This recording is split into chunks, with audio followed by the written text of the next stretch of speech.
Hi everyone, good morning. কেমন আছো তোমরা সবাই? আমি তো খুব ভালো আছি। আর সকালে উঠেই দেখছি বৃষ্টি, তারপরে দেখি প্রচণ্ড রোদ উঠে গেছে। আর আকাশটা দেখে কি মনে হচ্ছে বলো তো, মানে একদম মনে হচ্ছে দুর্গাপূজা একদম কাছে চলে এসছে। তবে এখনও 3 মাস বাকি আছে, বাট আকাশের কালারটা আজকে দারুণ লাগছিল দেখতে, মানে দেখেই মনটা ভালো হয়ে গেছিলো সকাল সকাল। তারপরে যে আমি জিমের থেকে বাড়ি চলে আসলাম, একটু ফ্রেশ হয়ে ব্রেকফাস্টটা কমপ্লিট করে নিলাম।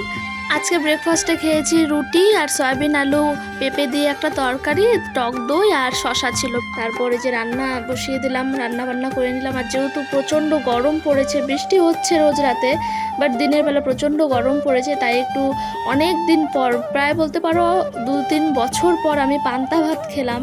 তাও কি কুমড়ো পাতার বড়া দিয়ে পান্তা ভাত খেয়েছি, দারুণ লাগছিল। সাথে কাঁচা পেঁয়াজ, কাঁচা লঙ্কা, কাঁচা তেল নিয়েছিলাম, দারুণ লাগছিল।